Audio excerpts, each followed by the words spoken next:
ఆయన బలాత్కరించి బంధించడం వల్ల ఆయన పోయి శకులకు ఇన్ఫర్మేషన్ వల్ల శకులకు మరియు శాతవాహనులకు ఘర్షణ జరిగిందని, ఈ శకులకు మరియు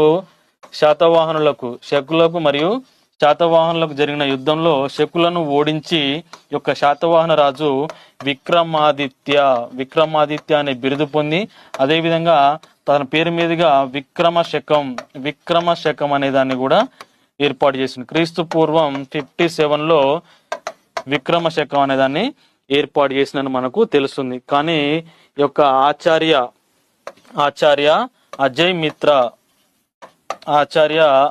మిత్ర ప్రకారం మనకేం తెలుస్తుందంటే ఆ రాజు యొక్క కుంతల శాతకర్ణి కాదని ఆయన శతస్థిరి అని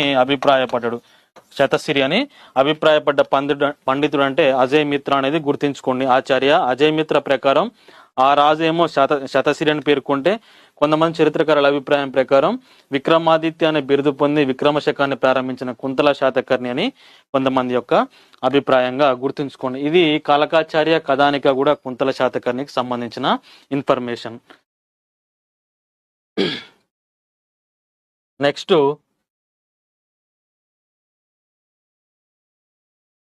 ఇక్కడ చూడండి, ఈ యొక్క యశోధరుడు అంటేనే వాత్సాయనుడి యొక్క కామసూత్రం పైన వ్యాఖ్యానం రాసిండు.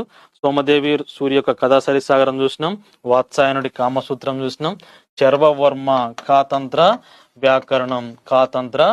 వ్యాకరణం, గుణాఢ్యుడు